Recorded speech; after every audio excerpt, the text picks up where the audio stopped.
Good afternoon, everyone. Welcome to ITE's York University Student Chapter second November seminar, this one on autonomous vehicles. We'll wait just a couple more seconds to see if anyone else joins in, and then we will get started.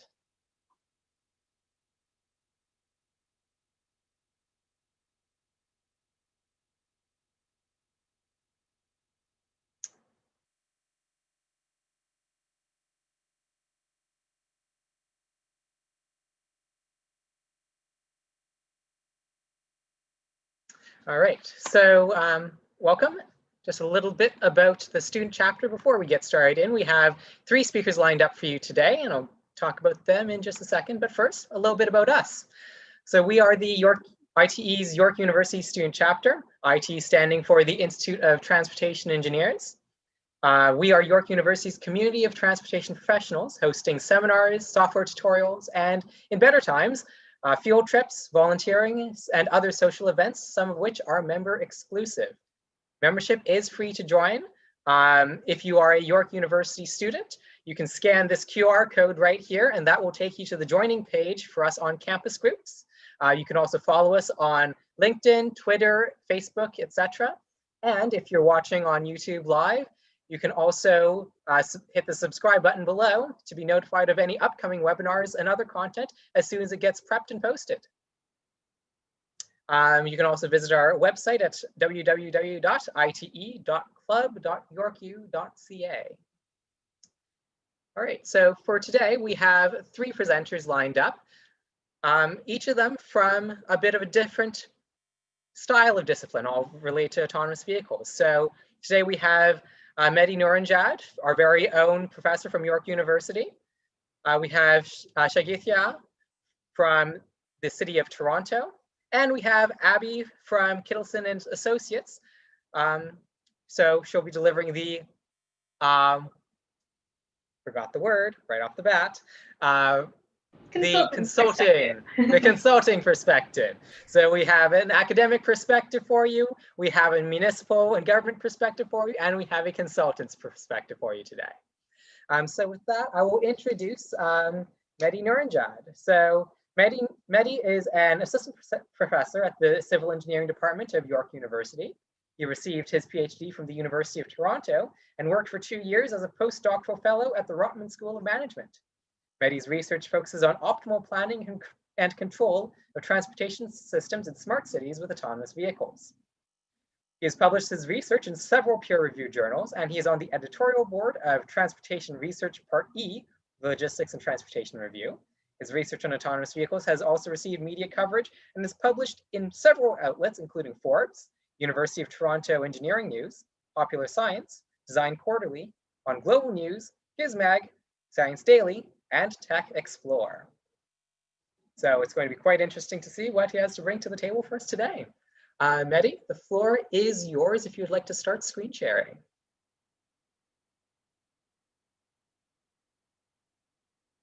Oh, you're muted, I believe. Oh, sorry about that. Thanks, Tim. That was a great introduction. Appreciate it. Just want to double check if everybody is seeing my screen right now. All good? Yeah, we see you. Okay. Thank you. Okay, fantastic. Very good. So welcome, everybody. My name is Mehdi Nouranjad from York University, and today I'm going to be talking about autonomous vehicles in last mile logistics. So I usually like to start off my presentations with this poster, which was designed in the 70s. Some of you may have already seen it. It shows a family sitting in a driverless car. The seats are facing each other. The family's enjoying a drink as the car drives. And you can actually tell this is from the 70s because the TV is in black and white. The car drives itself, but the TV is in black and white. Now, the reason this poster exists is because back in the 70s, car companies were thinking about autonomous vehicles, but it's only today that this vision is closer to reality, as many car manufacturers are heavily investing in the industry. And there's other leaders such as Google that have been testing these cars for years now. Forecasts claim that we're going to see high levels of automation in the next decade or so. So autonomous vehicles are a highly anticipated technology of the century.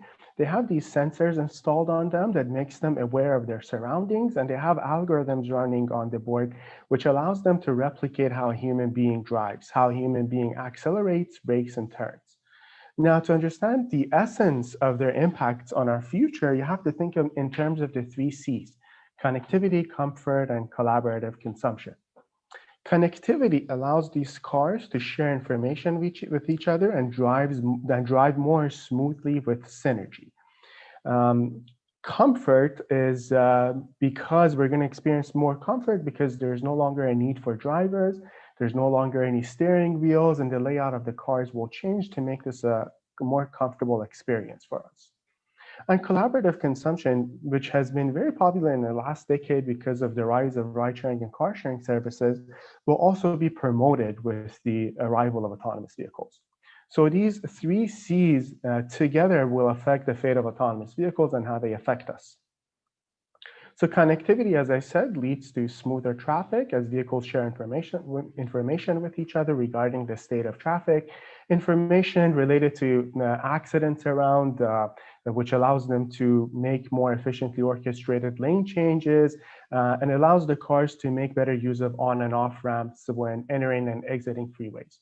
The cars can also talk to the infrastructure, such as traffic lights, and in some cases, a futuristic scenario would be to completely eliminate traffic lights and have cars weave through each other at intersections without stopping behind a light. So they have very high capacities of sharing information with each other. And connectivity is strictly a good thing because it leads to smoother traffic flow, so hence the green face here. Comfort, as I said, will lead to better traveling convenience because there's more interior space. These cars could have beds, they could have round tables, entertainment systems, etc. So it'll make the traveling experience more pleasurable for us. But at the same time, it has a negative implication. And this negative implication is that if people actually start traveling more, you're going to see more traffic on road. And that may not be a good thing. So regarding the level of comfort, people are opinionated. Some people say this is definitely a very good thing. Others say, the skeptics say, listen, this is going to lead to more trips. It's going to lead to longer trips and more congestion on our roads. So there's some opinion here. And finally, collaborative consumption is when AVs can be shared amongst multiple people.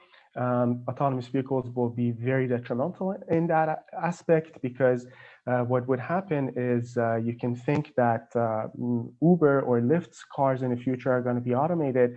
And when they become automated, you no longer need to pay a driver wage. If you don't pay the driver wage, it becomes easier to get access to transportation. And in that sense, it's a really good thing. So this collaborative consumption is a really good thing. Also, these cars will be very easy to share amongst us because they can serve one person and then relocate to serve another person. So, if a car serves me, takes me to my destination, it can come to your origin and take you to your destination. So overall, it's a good thing, but because it leads to convenient shareability. But at the same time, one of the downsides is that it can lead to zombie trips. What are zombie trips? Zombie trips are when the cars are moving between one user request to another user request. And within this distance, there's nobody in the car. So the car is like a zombie. It's driving with no people on board just because it's relocating between two user requests. And that's a very bad thing because it can have very bad effects on congestion for us. So those were the 3 C's, and zombie trips are terrible. And this is actually a photo of a police officer giving a ticket to a Waymo autonomous vehicle, and there's actually nobody behind the wheel, which is quite interesting. And these zombie trips, making matters even worse, could potentially lower average occupancies below 1.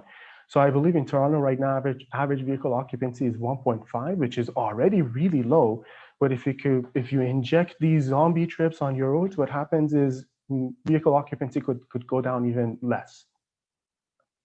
So there's a lot of controversy over how these cars are going to influence the future of our cities. They have benefits and they have drawbacks. They're good for traffic flow, sharing, and they're very comfortable. On the other hand, they could lead to increased traffic and cause zombie trips on our roads.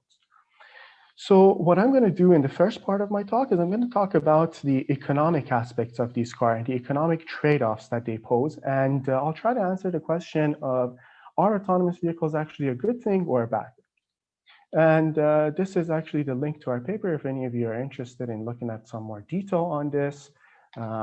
But the reason this problem is really important is, as I said, people are very opinionated about it. So the question we're answering is an important question. For instance, when these cars first came out in Arizona, people were throwing rocks at them, they're throwing knives at them. There was a lot of backlash against these cars because people just didn't want to have them in our cities, at least not yet. Whereas you can see the city of Ottawa is investing in these cars and envisioning a future around these cars. So there's a lot of opinion, and that's the question we try to answer. Because I'm a researcher, I do have to throw some math on these slides. So there's some basis to the things I'm saying. So to answer that question, we developed a model with 3 separate components. There's a household component, a vehicle component, and a transportation infrastructure component. The household component, in that component of the model, we can see how the vehicles are being shared amongst multiple people. And that allows us to look at the collaborative consumption aspect of the problem, the zombie trips that would be injected in our city, and the convenience of shareability. The comfort, the way we look at it is that people that sit in an autonomous vehicle experience a lower cost per hour they spend in a car. And this is because they can engage in other activities like answering emails or just relaxing and things of that nature. So comfort is a parameter that we take into account. And connectivity, we look at the capacity effects of the cars on our infrastructure. Interestingly, what happens is when you increase the ratio of autonomous vehicles in your transportation network, the capacity first drops. The reason it drops is because autonomous vehicles are very cautious of regular vehicles and they keep a longer distance with those regular vehicles. But as you increase the penetration rate of autonomous vehicles, the capacity of the entire network goes up. Why? Because autonomous vehicles can drive in platoons with each other. They're able to communicate with each other, and the connected nature of them allows them to drive more smoothly and increase the traffic. So it's actually a curve that goes down and then goes up with respect to the penetration rate of autonomous vehicles. So that's the model, and we won't get into the details of that model, obviously. The performance measure, the final output that we were really interested in was welfare. This is the well-being of the community, and it is usually made of 2 components. One component is the utility that the community gets for making trips and traveling around. We travel to gain utility from participating in different activities. So there's a utility we gain for traveling, and there's a cost we experience, which is the cost of traveling, the cost of sitting in a car and being exposed to traffic congestion. So welfare overall is the well-being of an entire community. And what we found out is that when you increase the automation rate, so the percentage of the fleet of a city that's automated, in some cases, the welfare always goes up. This is the case where you want to automate the entire fleet because they're great. If you increase automation, your welfare is going up. Sometimes it goes down, and the reason it goes down sometimes is because in some cities, some cases, we inject so many zombie trips and people start traveling so much more that the additional congestion the experience is just not worth it. It worsens conditions. And in some cases, you have the middle where there's a trade-off. You own a partial level of automation. A little bit of automation is good because people, they're gaining from the 3 C's, and too much automation is not good because, again, because of the bad sides of autonomous vehicles. So we wanted to see which one of these 3 cases happen in different cities. And here we have 2 of the 3 C's here on the x-axis and the y-axis, our collaborative consumption and our connectivity. And we see that in some cities like Washington, D.C., it makes sense to automate the entire fleet because the infrastructure there already is so connected and so well prepared for autonomous vehicles that it makes sense to target those cities first. Audi, for instance, in Washington, D.C. is connected to 250 traffic lights, and the cars can communicate, get information from these traffic lights. So when the cars become automated, the infrastructure for this connectivity is already there. So when you increase connectivity, it makes sense to go from no AVs, some AVs, and to all AVs. And collaborative consumption could be a bad thing sometimes because there's those zombie trips that we inject. So with these policy spaces, we can look at different cities, see where they fall within this space, and make a recommendation on what would be ideal in the future. So this is 2 C's, connectivity, collaborative consumption. This is another 2 C's, comfort and collaborative consumption. When you increase the level of comfort on the cars, something interesting happens. First of all, you see a negative effect. It doesn't make sense to automate the cars. And the reason you see that negative effect is because people start traveling more. There's more congestion, more travel time. But if you keep increasing the level of comfort to the point where you're, installing these beds in the cars, then although we're traveling a lot more, although there's congestion on our roads, the experienced travel times are actually very low because we engaged in more positive activities when we were traveling. So a little bit of comfort is no good, but if you increase it a lot, even more than that, then people travel more, but they don't experience the discomfort of traveling. So this was phase one of our research. In phase two, we wanted to see what happens if my video is not working, but that's fine. In phase two, I can try to run the video if you'd like. Yeah, it would be great if you can run it, but I can skip it. If it doesn't work, that's fine. So in cities that it actually does work out, we wanted to see, okay, are there any other implications for autonomous vehicles that we can use? So what are some of the applications of autonomous vehicles? And one of those areas is the last mile delivery, which is the movement of goods from distribution centers to final destinations, which in most cases are customer residences. And the goal of this last mile is to make deliveries to customers as quickly as a minimum cost as possible. And this final leg of the supply chain makes up a drastic 30% of the total cost of delivery. So anything we can do in this area would be fantastic. So autonomous vehicles are a very promising technology for logistics firms, and because they can drive goods with no humans on board. And many retail corporations have already taken initiative to include autonomous vehicles in their fleets. Neolex is a Chinese startup working with Huawei that's heavily invested in this. And in the US, Walmart and Kroger have partnered up with the robotics company Neural to use AVs to make deliveries. By 2030, it's predicted that the industry is going to be investing $500 billion in autonomous vehicle supply chains. So we wanted to see how autonomous vehicles would kind of change our consumption patterns in the future, or what type of delivery patterns we would observe. And we looked at three very promising ones, three policies or three strategies that everybody's talking about. The first one is if you're equipped with an AV, you can just send your car to Walmart or to the grocery store to do the shopping for you. You order what you want online, and the car goes to pick it up for you. Second one, so you're not experiencing the discomfort of sitting in your car, actually going to Walmart and picking up. You just send your car to do it for you. Second one is if Walmart is too far from you, you can send it to a designated hub. A lot of many major retailers are investing in these mobile hubs where they actually send your products to that hub, and you also go to that hub location like a meeting point, and then there's a transfer of goods that happens at that hub, and then your car drives back from there to your home. And finally, you can share your AVs. If you're if you're shopping for something, or if your neighbor is shopping for something, you can share your cars amongst each other. So you can put your car on this platform, and if your car is available and your neighbor needs some shopping done, then your car can go and make the deliveries for them. And General Motors is heavily investing in this. They're creating platforms where people in the future can share their autonomous vehicles with each other and make some money out of it to make a better business case of their financial viability.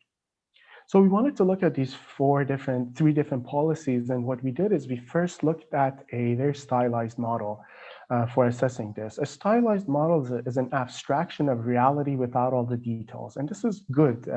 These types of models are really good because first of all, they don't require a lot of data, detailed data, which we don't really have at this point. And they give us some really nice intuition on comparing different policies together. So we looked at a stylized model. We assume there's a depot, let's say Walmart, in the center of the circle, and we assume customers are distributed on the circumference of this circle. The first policy we look at is the status quo truck policy, where let's say Walmart sends trucks to the customers. Each truck visits a series of customers, and then it returns back to the depot. So you have this shape here, which is the trajectory of the truck. Looking at this for all of the customers on the circle, you get this pizza pie where each slice of the pizza is basically one truck route, each starting at the depot in the middle of the circle, visiting the circumference, visiting a few customers on the circumference, and then turning back to the depot. These are some of the equations for where the model comes from, but we won't get into those details. But the point I do want to make is that when we're looking at the cost, we look at how many trucks we're using, how much distance each truck is traveling, and we also take into account the handoff cost, which is the cost of changing ownership of the items from one entity to another. So when the truck driver gives your packages to you, that's a handoff. And it's important to take these into account because the number of handoffs will be affected when some of these vehicles are automated. The AV policy is when we assume, people have AVs and they can send their AVs to autonomous vehicles to the depot and make the deliveries for them. And you get this dandelion shaped structure, which again has a cost that's really easy to calculate because we have this stylized structure of the model. Third is the hybrid policy, which is the combination of truck and AVs. The trucks go to these hubs and people's AVs visit those hubs to make the pickups. So the black arrows here are the trucks and the gray ones are the AV trajectories. This is the geometry of that shape. We look at two decision variables here. One of them is the location of these hubs. So how close to customers does the retailer bring the items to? That's the location of the hubs represented with R here, 0.8. It can be from 0 to 0.1 to 1. And M is the number of customers per hub. So here we have 3 customers visiting each hub, and we can calculate the number of handoffs for each hub, the total distance of trucks, total distance of AVs, and get an overall cost for this. These two decision variables, M and R, are really nice because by changing these two variables, we're able to get these really geometries of how the routing structures may look. For instance, this is the case where M, number of customers per hub, is 1. This is the case where it's K, where K is the capacity of the trucks. So these are the types of geometries we may see. The final one is crowdsourcing, when people share their AVs. So what happens is the truck brings the items close to a hub, and then your neighbor's AV goes to make a pickup from there and then makes deliveries to several houses in the neighborhood. And again, this is the shape, the geometry of the routing of this policy. We again have R and M, but the structure is a little bit different. By changing R and M, our two decision variables, again, we're able to see different geometries and different costs. So these are the 4 different policies we try to compare against each other. The truck policy, this is status quo. The autonomous vehicle policy, the hybrid policy, and the crowdsourcing policy. So now that we have these 4 different policies, that 3 of which rely on autonomous vehicles, we wanted to compare these with each other, at least in terms of the costs they have, to see which one makes more financial sense. And the way we did that is we developed these policy spaces where you have your handoff cost on one axis and you have your cost of delivery per kilometer for AVs on the y-axis. And these spaces tell you what policy has the minimum cost.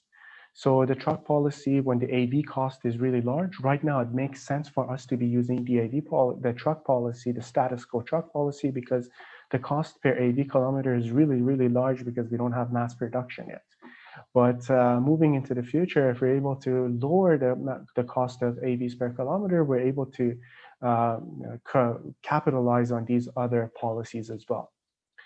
So some of the insights we get from these nice stylized models is, for instance, that we always saw that the hybrid and the crowdsourcing policy are sandwiched between truck and autonomous vehicles. And what that tells us is that if we want to go realistically from trucks to full automation, we need to experience these transition phases where you have a hybridization of the 2 vehicle types. And then we try to see what happens when you increase the number of customers. So again, this is the policy space. For the top left, 10 customers, then 100 customers, 1,000, 10,000, etc. And what we see is that the policy space for the truck policy becomes smaller and smaller to the point where it diminishes when the demand is really high.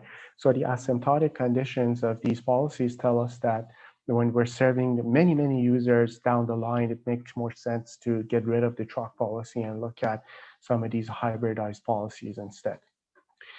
So all of the things I showed you so far were just from this stylized model, which is too abstract, not detailed enough. They gave us some really nice intuition on what could happen in the future, but we need to validate these findings at least to some degree to get an understanding of whether we're on the right track or not. So we did that with a case study of Walmart. We picked out one of the largest Walmarts in Toronto and looked at their catchment areas. so the customers that would be visiting that Walmart, and we tried to look at how these 4 different policies would be implemented. So here we actually developed algorithms for the truck policy. We developed vehicle routing algorithms using simulated annealing. And for the AV policies, it's very simple. You connect every customer to the depot. For the hybrid and crowdsourcing, we used some specific algorithms to get these routes, these exact routes, and get a cost for these routes.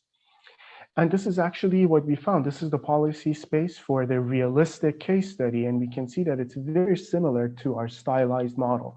And that's a fantastic thing, because when we work with these stylized models, they have really nice structures and properties that allows us to get insights from them. And we saw that the insights that we got with respect to this policy space is pretty much what we would have got if we used a lot more detail and in a more realistic setting as well. So this to some degree validates our findings from the stylized model. So in summary, autonomous vehicles will be in the last mile delivery. We developed a stylized model of 4 policy. The theory is really fun working with these geometries and getting insights on what the future is going to look like. We showed that truck and AVs will always sandwich hybrid and crowdsourcing, and so there will be a transition phase from trucks to full automation. And we made some discussions around the handoff costs and how they would affect, and we show that our case study validates the insights from our stylized model. Thank you, everyone. Thank you very much. Do we have any questions? If you're watching on YouTube Live, you can put your questions up in the chat. If you're watching, sorry about that. No worries. If you're watching on Zoom, you can raise your hand and I'll call on you to ask your question.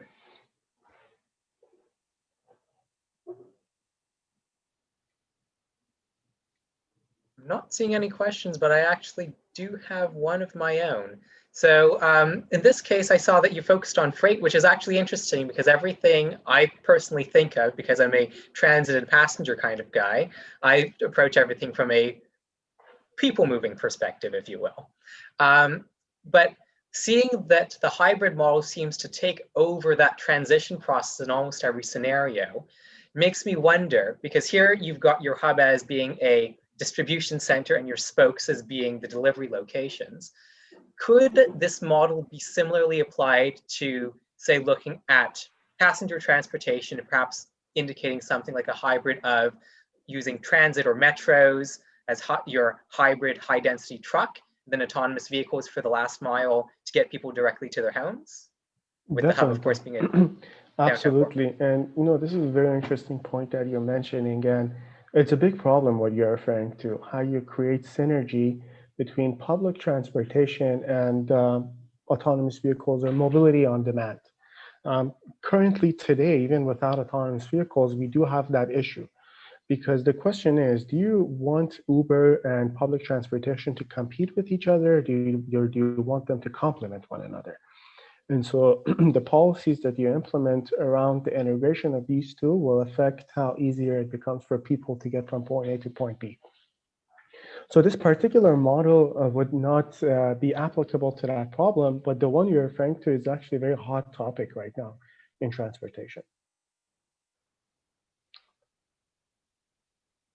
Thank you. Any other questions?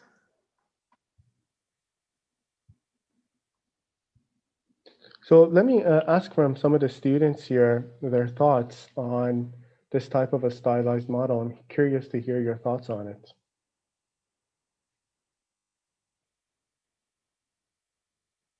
Some of my students here.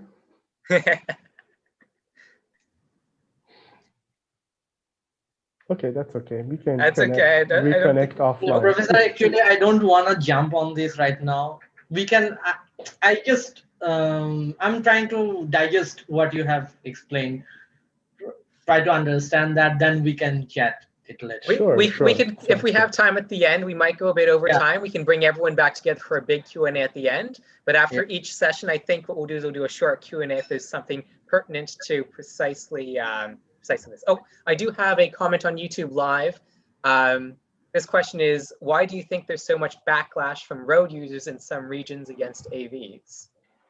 Well, there's many reasons. The most important one is psychological.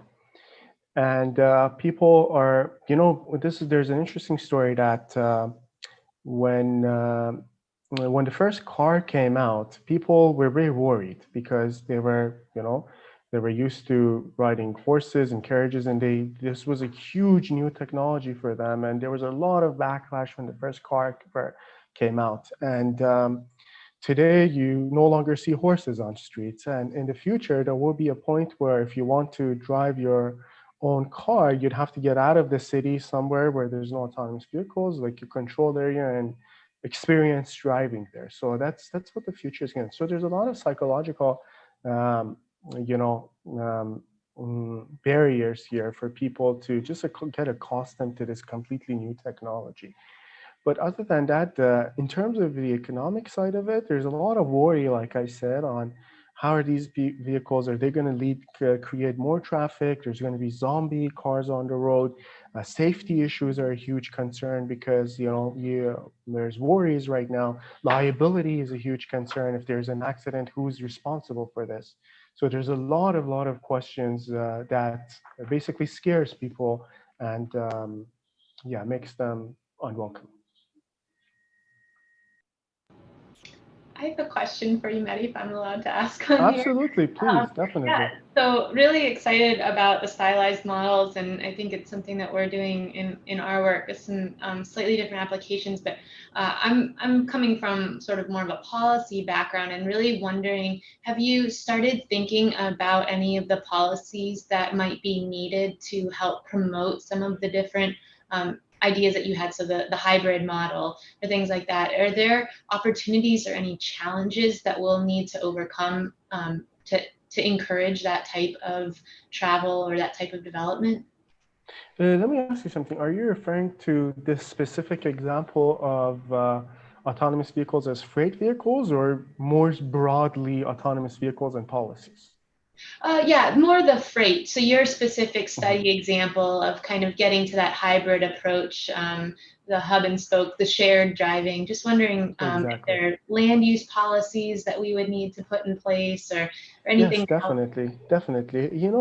Specifically talking about, let's say, the hybrid policy and the crowdsourcing policy, where you are envisioning these hubs where there will be a transfer of items from one vehicle to another vehicle.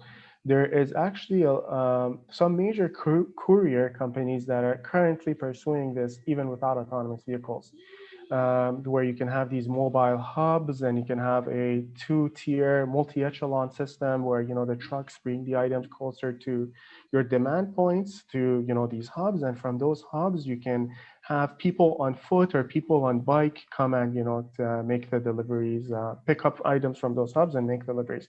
So land use will be very important in that sense, how you locate these hubs, how you design it. And as I said, it's not something that we'll have to wait until autonomous vehicles are here. Major courier companies are currently pursuing this. Thank you. Awesome. Thank you very much, Mehdi. Sorry. Do I have one more question? Yes, please, if it's possible. Okay. Yeah, we'll take this one question and then we'll have to move to the next one. Okay, perfect. Sounds great. Thanks for your presentation, Mehdi. The problem that I'm thinking about, you mentioned these three awesome C that are beneficial to all customers. And my mind is busy with the fourth C that is not beneficial, and it might be even controversial for most people, and it can be cost. And I wanted to ask you, I don't want to go to math detail. I was just wondering that is there any model for cost sharing? For example, consider that I'm just using a car once a week and there is a car accident for this specific car. Who is responsible for sharing the insurance or maintenance? It's kind of controversial, I think, and I was wondering that what's the solution for this? How we should approach this problem? Thank you, Ilham. Thank you for that question. It's an extremely controversial question because there's so many parties involved. And the liability issue and who's responsible is a question that I don't currently have an answer for, but I think there's a lot of people researching it and trying to come up with different policies. Let's just say there's many players involved. There's the software company that develops the algorithms for these cars. There is the operations company, the company that owns this fleet and is distributing them between people. It could be the person, if you're looking at level 4 or level 3 automation, where people actually take control of the vehicle when something goes wrong. So this liability issue, I would say, is one of the most important concerns moving forward. One of the biggest concerns right now. One of the biggest questions. It's kind of open question. It's an open question for sure. Yeah. Thank you so much. I think actually our next speaker may be able to help us with this one. Coming up next, we have Shagithya. I actually never tried to pronounce your last name. I'm sorry. It's Devendran. Devendran? Okay, we have Shagithya Devendran. She is a project lead on automated vehicles for the City of Toronto and has been working specifically on policy development within this sector since 2014, focused specifically on transportation innovation, stakeholder engagement, and government relations. Shagithya led the development of Toronto's council-approved autonomous automated vehicles tactical plan, which outlines the city's strategy to prepare for autonomous vehicles. She has led a number of other AV-related initiatives, including a municipal code review, an automated transit economic development strategy, and the development of driverless testing response protocols. Shagithya received her bachelor's in criminology and political science from the University of Toronto and a master's degree in public policy, administration, and law from our very own York University. So welcome back. Shagithya, the floor is yours if you would like to start screen sharing. Great, thank you. And I'd like to thank Mehdi for the great introduction to sort of some of the work that I'm doing as well. You really touched on a lot of the aspects that we're considering within our own policy development, and really a lot of the questions that we're trying to answer throughout our work as well. So thank you also, Tim, for the introduction. As you mentioned, my name is Shagithya Devendran. I'm a project lead in transportation services at the City of Toronto, and I'm going to apologize in advance for my dog who might be barking in the background. But yeah, I have been working on automated vehicles for the past few years here at the city. Recently with COVID-19, we've had a lot of shifts to our work, but we do have a dedicated team of about 3 people who are looking at this on a day-to-day. So really what I'm hoping to go over today is really that context of COVID-19 and what that's done for our work and the industry in general.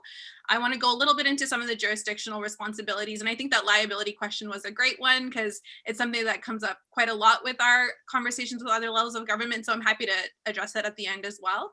And then I'll be going into our project specifically. So first and foremost, our automated vehicles tactical plan, which is our citywide direction around how we want to prepare for this technology, and is available online if anyone's interested on our webpage.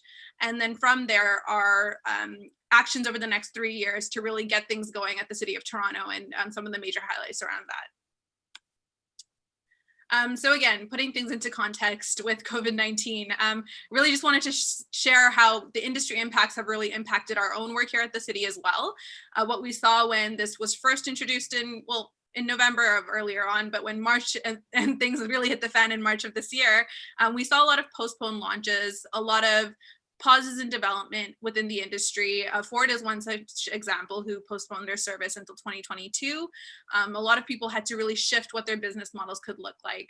Our very own automated shuttle trial was also pushed back a little while, so I'll go a little bit into that in more detail as well.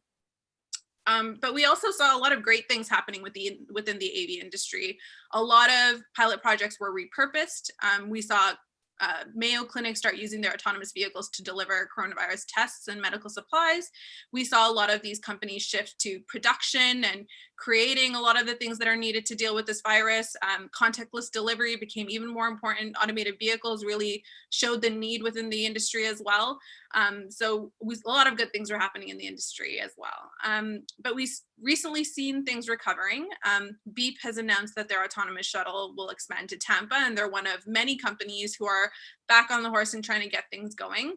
Waymo is now allowing more people to ride in its fully driverless vehicles in Phoenix. And I think, again, this is really just indicative of how important driverless vehicles and contactless delivery has become or seems with COVID-19. Again, with that comes deliver bots, which we've seen previous interest in this prior to COVID, but with COVID-19, it's become even more popular of a discussion. Interestingly enough, Uber's rideshare aspect saw a lot of impacts with COVID-19 and really a reduction in ridership, but Uber Eats actually made a lot of profits during this time. So we can see this just becoming more and more important moving forward. And we've had a lot of interest at the city in really getting things going around this as well. So in terms of the City of Toronto, we have been pushing full force around automated vehicles for a few years now. 2016 is really when things began.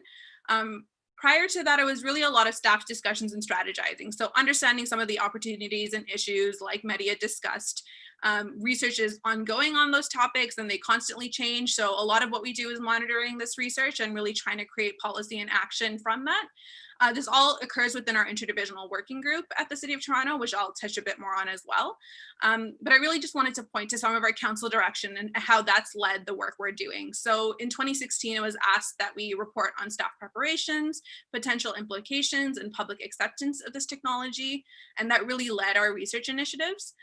We reported back to them on this in 2018. And with this actually came a framework of our automated vehicles tactical plan. So it was very skeletal at that point, but it was interesting enough that they asked us to report back with something more fulsome, which was really our goal in creating it. In the interim, we also received funding for our automated shuttle pilot project. And I'm going to say again, I'll speak to that in more detail, but we went to council to sort of receive authority to enter an agreement with our partners, which are Metrolinx TTC and Transport Canada, who provided the funding. And then in 2019, our full plan was adopted by City Council. So this made it official in terms of this being the City of Toronto's direction around automated vehicles and really dictating what a lot of the divisions involved in our working group are doing within their own day-to-day work to deal with this. Recently as well, we went to City Council to establish a partnership with Exhibition Place for one of our other projects, which is the Transportation Innovation Zones. I'll also be expanding on this one. So really, we've been doing quite a bit around this work at the city, and we're still trying to push forward with everything going on. So I wanted to touch quickly on the jurisdictional responsibilities. This slide is just to show that automated vehicles is being governed across all levels of government. It is not just one level of government's responsibilities. We actually all have our own role. And we like to use the seatbelt example, which is listed on the right side of the slide here, which is just to show that within the vehicle itself, you can see sort of how each level of government is involved. I guess on the vehicle aspect of things, the federal government is really responsible for our motor vehicle safety standards, how the vehicles look, how they're imported into Canada, really what's allowed within any of the provinces within the country. At the provincial level is where we begin to get into our traffic laws, and the Highway Traffic Act really dictates a lot of what you see within here. We were actually the first province who had a pilot project around automated vehicles within the country, and it allows now for driverless testing on any roads within Ontario. It also allows for commercial sale of level 3 vehicles. So there's a lot going on, and it's really pushed municipalities to also move forward around this. So they've led the charge in really getting started on things. At the city level, and this really points to the badge on the officer there, we enforce and enact all of the bylaws through our Toronto Police Service. But we're also looking at our infrastructure and how we can support AV deployment, managing passenger transportation. So again, public transit to taxis, to ride sharing and more. We look at our parking, traffic control, and we're even looking at our own streets and buildings and really how we can introduce this to our city in a way that benefits both us, but the public as a whole, so that we're not creating any challenges with this introduction. So I think Mehdi touched on a lot of how things can go wrong. We're trying to ensure that that doesn't happen within the city and that we're more than prepared for this technology. So I spoke to our interdivisional working group on AVs. So this really began in 2016 and it's been steadily growing. So we're over 30 divisions right now who sit on this working group, and really everyone involved has seen an impact on their day-to-day services and sees a need to be involved in really shaping the policy that we're creating around this.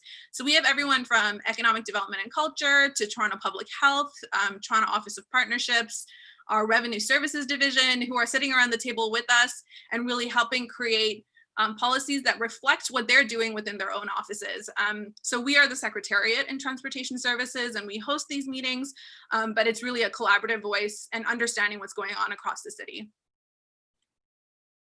So our first really major initiative that came out of that working group was our AV tactical plan.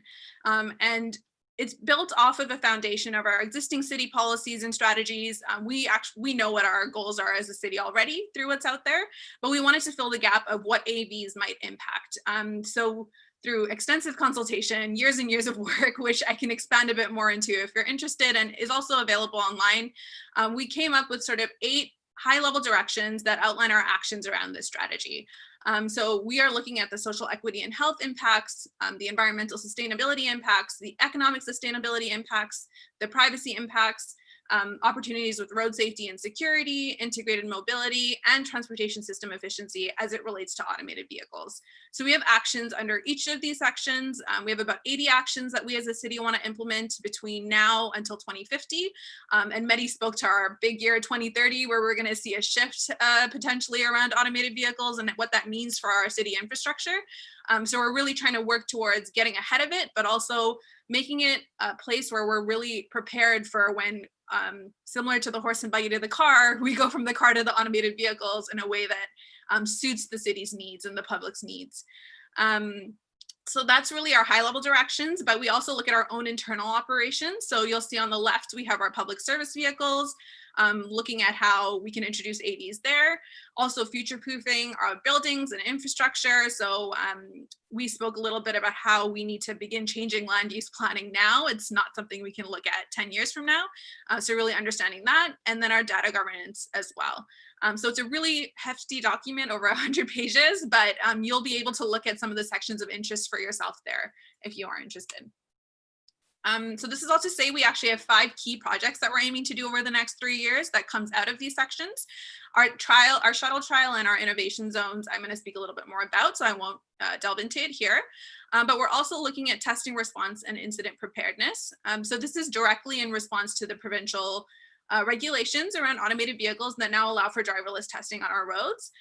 With these changes, it also requires that companies notify municipalities and provide a work zone and law enforcement interaction plan to cities when they plan to test there. The only direction, however, given to these companies is to notify the city's city clerk's office. And we're moving really well past that at the City of Toronto. So we want to really get ahead of it and make sure we have our own notification process that disseminates all of the information to the impacted divisions, and that we can sort of see what we would prefer to see in the work zone and infrastructure interaction guidelines as well.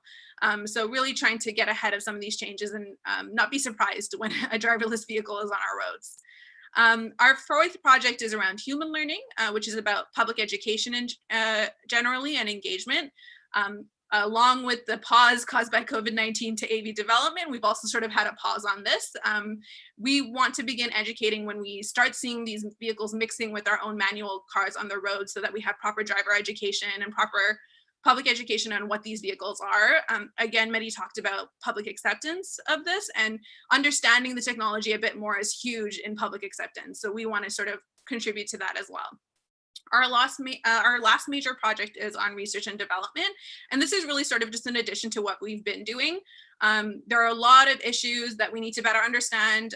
There are a lot of things that we can get started on now. So over the next 3 years, there is everything from putting more information on our open data to looking at our infrastructure and better understanding some of the impacts that we're hoping to do over the next 3 years. So it's really sort of the bucket of our research projects that we're looking at.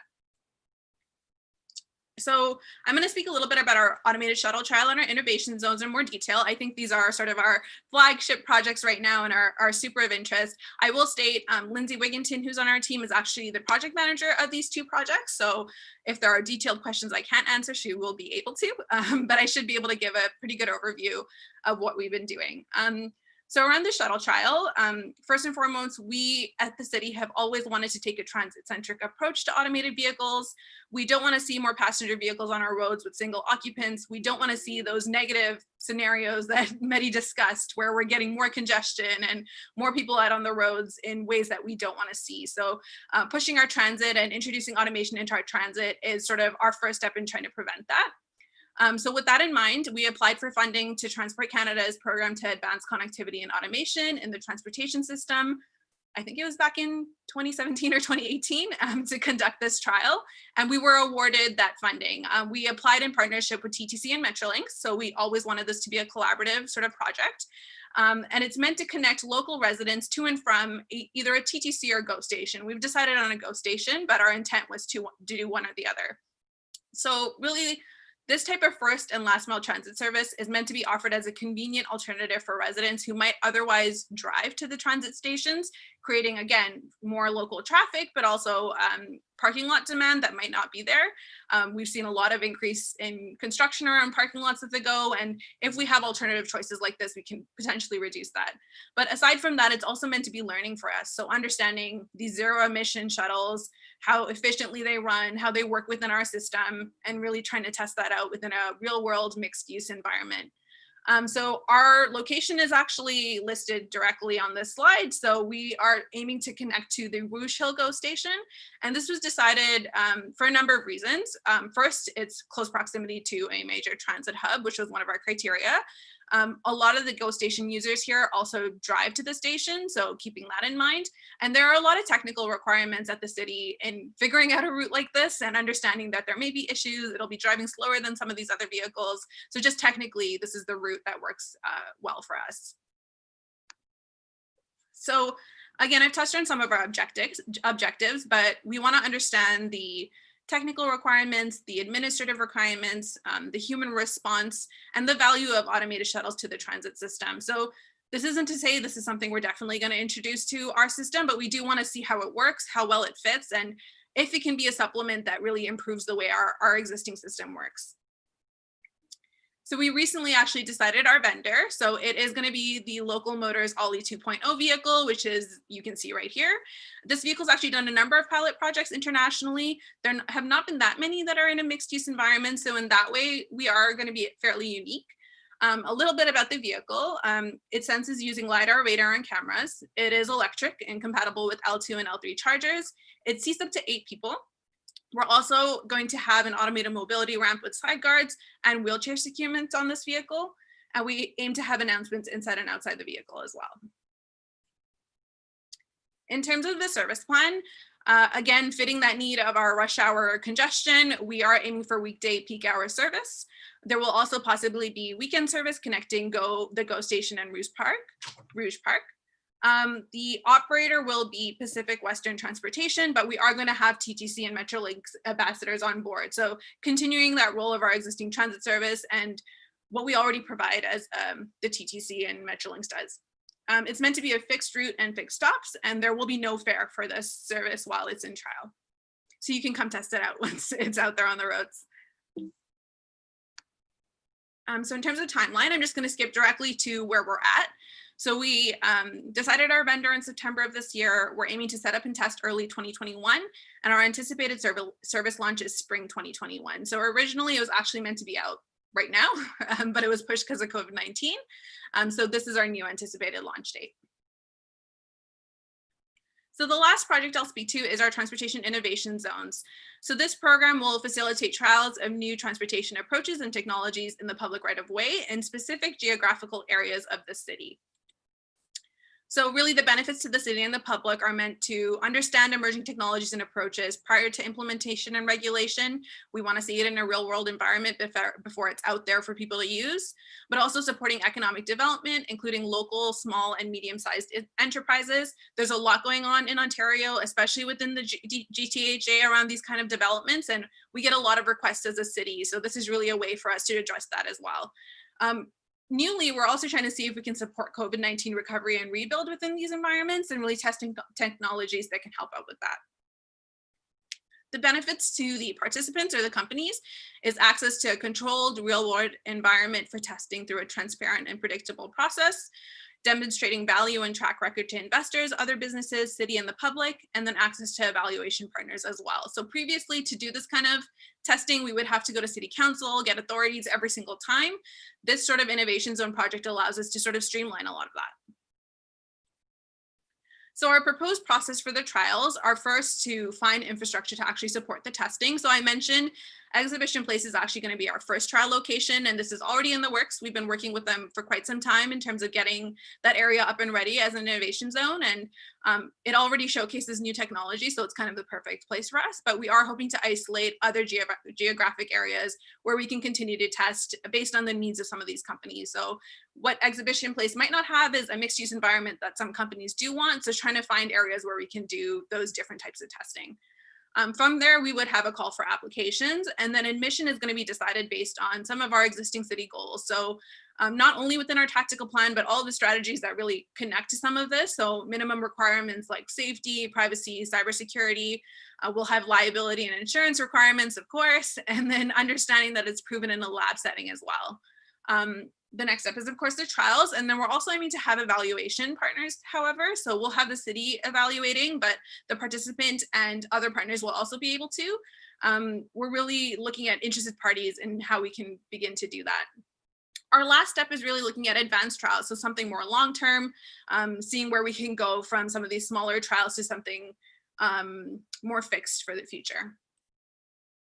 So some of the innovations we anticipate, again, this is not just an automated vehicle project for us. This is much broader than that, but we will have automated and electric passenger or delivery vehicles that we might see, automated snowplows and mowers, but also looking at like pavement materials or paint, electric vehicle charging, how we can protect vulnerable road users, dynamic signage and wayfinding, smart signals and connected infrastructure, and then monitoring devices, just to name a few. So really, we expect to see a variety of innovations within these within these zones, and we really received a variety of requests. So I don't think it's going to be too far off. So again, lastly, our timelines, bringing us to where we are again. We're currently in the partnership development phase, so finding organizations and other academia that we can work with and really moving forward on this. But we will be recommending our framework to City Council in Q1 of next year with an annual evaluation report, the first being Q4 of 2021. I did also want to state we're actually currently in the last phase of one of our consultations. So posted online, we do have a TIZ framework document, which speaks to our goals, scope, location, and process. So you're also welcome to the audience and at large to take a read and provide your feedback on the draft. You can go to the website, toronto.ca/TIZ, and this will lead you to those more detailed feedback areas. Moving from that, we also do have an automated vehicles website. So I refer to our tactical plan that can be found here, but you can also find all of our other research projects listed if you are interested. Great, so this is our team. I just wanted to list it here with our contact information if you have any questions after today. Excellent, thank you very much. Do we have any questions from the audience?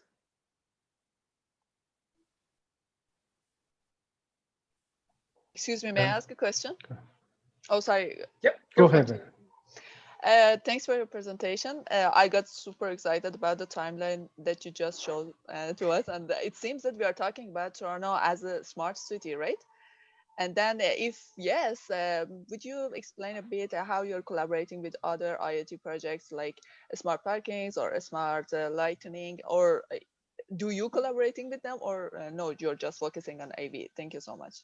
Yeah, so I don't think we would go as far as to say it's going to be a smart city. We've seen a number of smart city initiatives within the city of Toronto. Sidewalk Labs was an initiative similar to that as well. For us, it's going to be really focused areas where we might have some of that smart infrastructure incorporated. We might not. It might be testing some of that smart infrastructure. It's going to be, I think, moving forward based on what the needs are, but also what sort of requests that we receive. So that's all to say, I don't think it'll go far as a smart city at this point. Okay, but it's the biggest step. Thank you so much. No problem. Thank you, Shagathia. I'll ask you a question. I thought that was an amazing presentation. I really enjoyed it. One of my questions was regarding the pilot for the shuttle, for the autonomous vehicle shuttle that you have. You said that the route is going to be fixed, and this is just one vehicle for can you give some information regarding the geographical area? Like, do you know how big the area is? Yeah. And sorry, go on. And this is only going to be one shuttle, right? So that's a great question. And this goes back to, I might not have all the answers for sure, but I know early on we were discussing either 1 or 2 shuttles. I think we've landed on 1, and it is meant to be a fixed route. So we are taking into account charging times, how long it can actually be on the road, when we need to get it back for charging. I think within a day's period, they're going to take it during the peak hours in the morning, park it for charging, and then take it back during the peak hours in the afternoon. In terms of the space, it does go outside of our actual TTC service area by 400 meters, which was a requirement for us because we don't want it to overlap with an existing TTC service. So it is going to be something that's entirely new and doesn't actually have anything there. I don't know too much more on the actual timing of the route and how long it would take to travel it. I know our project manager was able to go out there and actually drive it, and she'd know that in a bit more detail. But I'm happy to take that back if you'd like a bit more on that. Very interesting. That's very interesting. It's also interesting to see. I mean, the geographical area seems relatively small, and that's why I assume you're using a fixed route and it's only 1 vehicle. Obviously, as the geographical area becomes larger, you might possibly want a flexible route, right? Absolutely. So that, somebody's not waiting forever for this car to get to them. They can request it and it comes to pick them up, but that would obviously be a little bit more advanced too. Exactly. So I think you touched on a lot of the questions we had early on as well, and we have landed to something that's much more fixed and contained, just so we can understand some of the issues a bit more. For us, this is really an exploratory project. Yes. We want to understand how hard it would be to incorporate something like this. And if it's something that we find successful, that's when we might go into looking at it in more detail and how much more we would need to expand it. Yes, it makes sense to start simple. I like that approach. That's very exciting. The other one I wanted to ask you about was regarding parking and the innovations program. Is there anything being done about autonomous vehicle parking specifically? So within the innovation zones, as I mentioned, it's going to be based on the actual applications we receive. We might put out calls for challenges, and that could lead to something specific to parking if we want. But within our tactical plan, we actually have a number of sections based solely on parking and what we want to test out around this. So Toronto Parking Authority is one of the groups that sits around our table. We want to be understanding off-demand and on-demand parking, looking at flexible curbs and really changing the way that we see parking as a whole. I can quickly actually look at some of those in more detail. We're also looking at like pricing around parking. If we want to incentivize transit use and discourage some of these parking impacts, what some of those varied parking pricing aspects can look like. And then we're investigating like curbside fees as well and understanding what that could be. Very interesting. It's definitely something we're looking at in a lot of detail because it's been a sort of a big topic of discussion around automated vehicles. Yes, that's fantastic. It's great to hear that you're thinking about parking too. And parking, autonomous vehicles will have a lot of implications in parking, specifically the ones you mentioned and even more. Just before I wrap up, I want to tell you a little bit about one of my students' research that is in very preliminary stages, but hopefully we're hoping to look into this further. We're trying to see how we would be able to use autonomous vehicle data collected from the sensors to infer parking occupancy. So as these cars are driving, they're obviously collecting information from all of their surroundings. And we want to see how we can turn that data into parking occupancy probability. So through an app, we tell travelers, this side of the street has a 20% vacancy rate, something like that. It's good to see that the city is considering parking. Very, very good to see. That's actually very interesting research for us as well, because we work a lot with universities, and that's really been some of our research and like evaluation partners for a number of projects. And data sharing and understanding some of the data impacts that we can see moving forward is also something we're investigating. So if there's anything you can share on that, I'd love to read a bit more and see what we might be able to move forward with. Fantastic. Thank you. I think I have a question from YouTube that you sort of half answered. Will there be any data collected by the vehicle that would be open to the universities to take a look at? And I guess maybe to expand on this, if so, is there a certain process that should be followed so that they can get in contact with you to help get some of this data? That's a great question. And again, unfortunately, as I'm not the project manager, I don't know too many details, but what I do know is everything that's going to be done around the shuttle trial is going to be made public. I don't know that we're collecting any data, but if we are, it's going to be through one of our evaluation partners.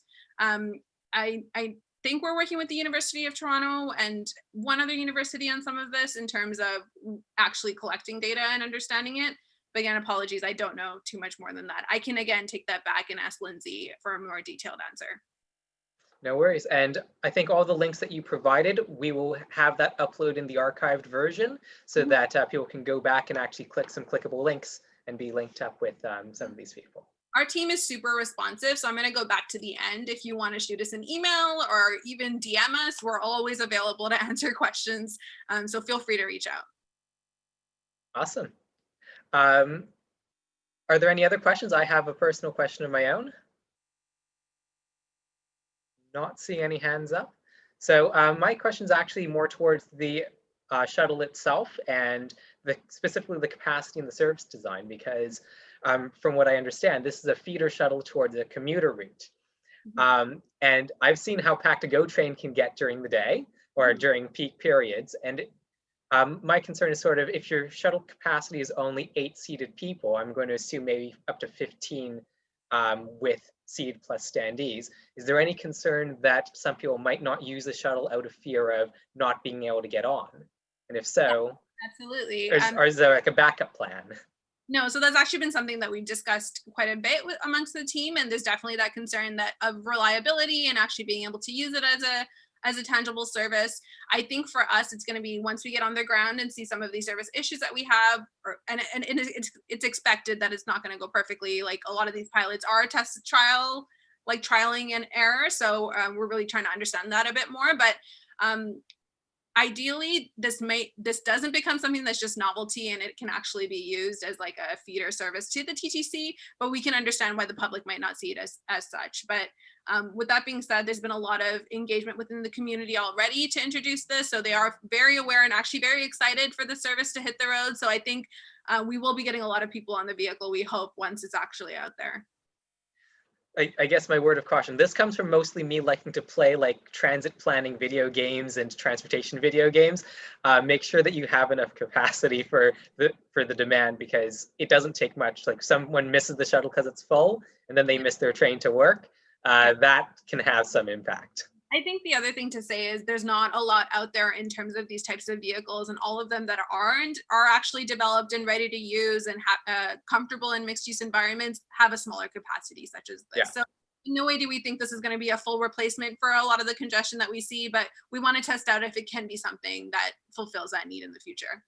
Absolutely. Exciting times. And hey, if you ever need any test riders, I'm sure we can get an IT field trip in better days. Absolutely. Thank you very much. I think it's time for us to move to our next and last presenter of the day. We have Abby Morgan, PhD and professional engineer from Kittelson Associates. So Kittelson is back. Abby is a transportation engineer with Kittelson. Well, I just said that. She manages their connected and autonomous vehicles practice. She started her career working for the US Department of Transportation, developing the first policies on advanced driver assist technologies. Now she leads the mobility evaluations of all 3 of the US DOT connected vehicle pilot deployments in Tampa, New York City, and Wyoming. She wrote the first national guidebook for agencies to learn how to plan for the land use and transportation impacts of new technologies. And she leads the national research project to update the Highway Capacity Manual by adding planning level capacity adjustment factors for connected and automated vehicles. Today, Abby will share with us some of the exciting CAV work that she's leading across the US. Abby, the floor is yours. Welcome. Thanks, Tim, and thanks everybody. It's a real honor to join you. I wanted to share my perspectives from the consulting industry, but recognizing that I also started working in the public sector at the federal government level, really on safety and regulation, and now I'm working on how we can actually implement some of this new technology through consulting. So what I've prepared for you today is a brief update. Let's get these slides moving. There we go. I first wanted to start with just a little bit of a background on myself, just give you an opportunity to learn a little bit about me and how I got here in my career, and then share some of the exciting work that I'm doing both in research across transportation and also in some of the specific connected and automated vehicle projects that we're working on at Kittelson. And then, of course, got questions at the end. So to start, just to introduce myself, wanted to just help you understand again how I got to a career in consulting. I was a civil engineer in undergrad. I actually started mechanical and architecture, and I was the Lego kid growing up. I just always wanted to build something, take something apart. And what I ended up really enjoying about transportation were the safety aspects. Once I got exposed to transportation crash data, I really recognized what an impact we could have. Really, every single person is dependent on transportation in some mode or another. And through safety, really have an opportunity to help people have transportation be a benefit to their life and not be something that is a challenge or a barrier.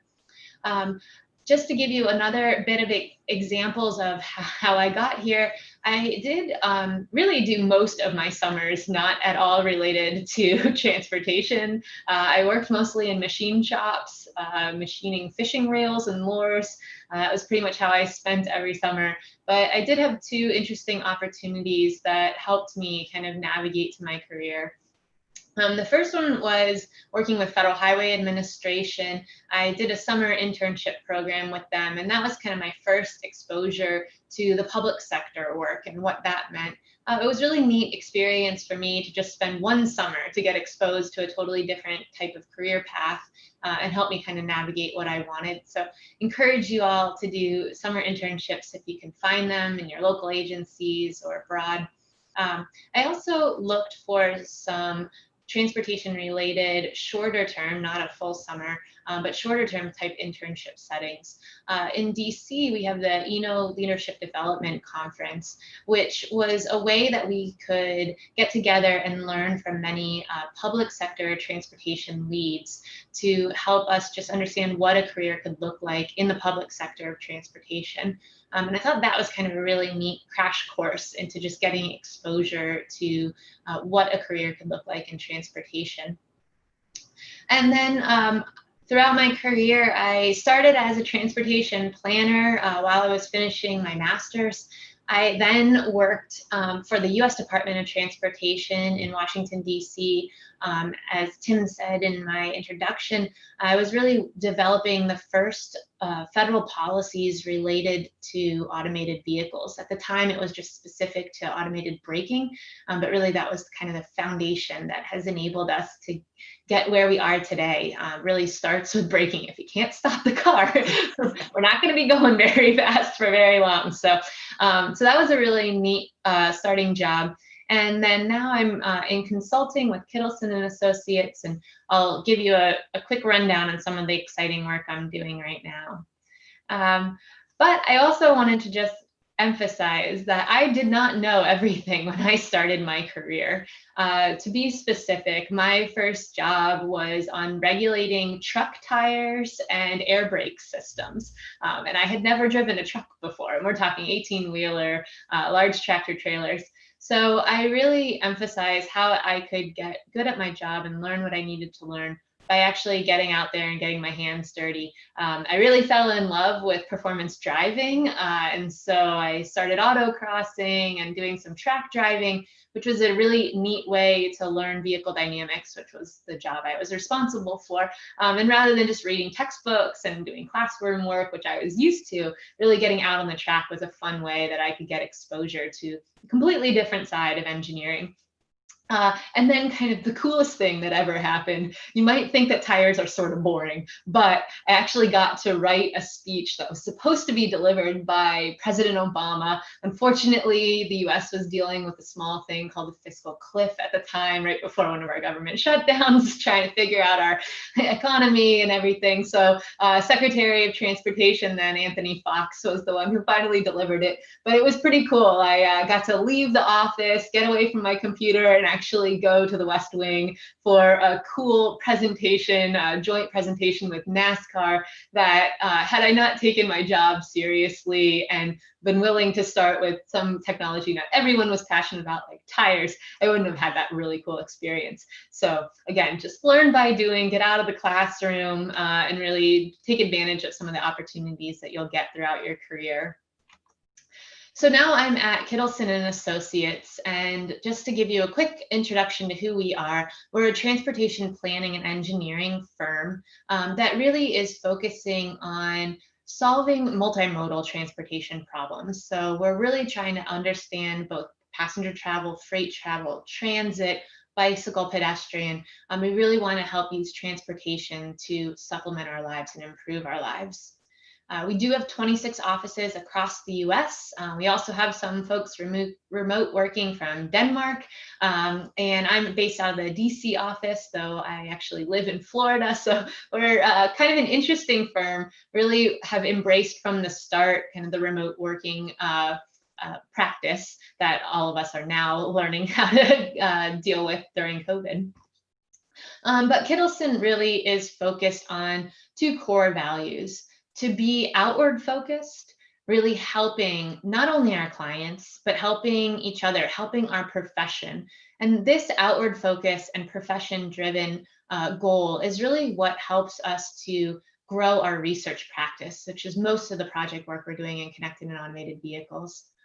The other thing, and kind of one of the things I really liked about Kittelson and attracted me to the firm, is that we really strive to create a trust-based environment within our own staff, but also within our partners and our clients. And so as I listen to all of the hype that we hear in the media about automated vehicles, 5G technology, all the latest crazes, I really take pride in trying to be a trusted advisor to my clients so that I am making data-driven decisions and can really help understand what are the potential opportunities, but also the potential barriers that transportation technologies might create. So what kind of transportation technologies am I working on? Well, really, it's probably the most exciting time to be working in transportation. I mean, I gotta believe that the first automobile was a pretty cool thing to actually have experienced, but what we're seeing is our industry is being revolutionized across the board. We have electric ferries being deployed up in the fjords in Norway. So we've got marine travel that's really changing. Our air travel is changing, whether we're talking about freight and logistics, but also the use of drones. Uber Elevate, so now you can do a ride hail for your own helicopter to take you places. When did we ever expect that to happen? We're seeing so much happen on the rail side, whether it's through more advanced and high-speed rail or the connections to signal systems to rail, or even some maglev like the Hyperloop is really taking off and advancing. But the work that I focus in is mostly on the roadway. So that's what I'll walk you through a little bit of examples about today.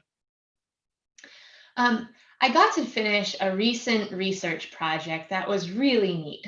We worked on understanding what not only transportation impacts would be of all these new technologies, but also thinking about what would be the land use impacts as well. What kind of strategies do we want to think about so that we grow to the future that we want, that our cities look the way that we want? In some cases, that's with development practices, how we want to zone. In other cases, it's building the right space. Do we need bike lanes? Do we need a future lane for multimodal use for all the different technologies that we're starting to see come up? Scooters, the sidewalk robots, drones, where are they all going to travel? But really, to summarize it, I think of emerging technologies impacting our transportation in three ways.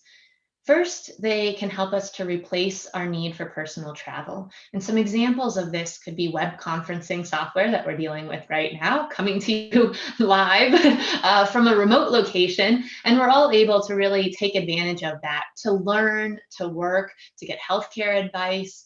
Also, we're seeing e-shopping, e-commerce really take off. But there's even strategies like 3D printing, where maybe we don't even need to make the trips anymore. Another way that technologies are impacting us is through the better use of our system resources.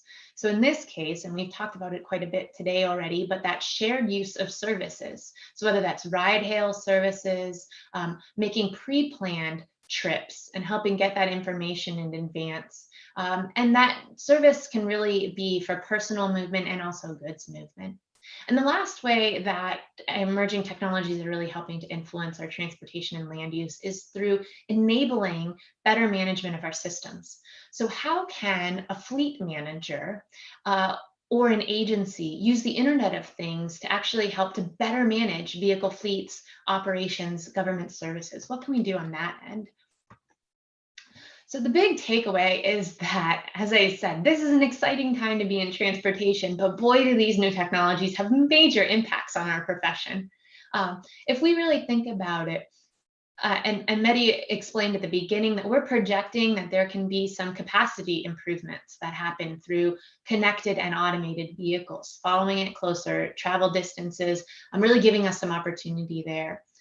We do, and Mehdi, you really set this up perfectly, we do need to plan for whether or not those types of efficiencies help to perhaps, though, induce demand, create more vehicle miles traveled. In some cases, that might be okay if those trips are more efficient, but we want to make sure that we're thinking about environmental sustainability as well as congestion and mobility. So we've got a lot of land use practices that are being impacted. We also have a real importance that we need to place on safety as we drive through. And safety isn't always just the vehicle-to-vehicle type crashes, but safety is also interactions between pedestrians, bicycles, scooters, and our vehicle environments. And so as we think through all of these different impacts, we're going to get new data that's going to help us get a little bit smarter about what's happening. We really want to monitor that data. And we can expect that we're going to see some pretty significant changes probably, both in our design standards, how we design streets, how we design our systems, but also how we enforce different methods and practices. And so this really gets to a lot of the ways that we, at this point, know that a change is coming, and we really just need to monitor what those impacts are going to be so we can help to adapt in a really efficient process. So let me run through just a couple specific projects to give you a quick understanding of what we're doing. Kittelson is kind of a unique firm when it comes to consulting because we really do emphasize research, and there aren't that many transportation planning and engineering firms that are so heavily involved in research.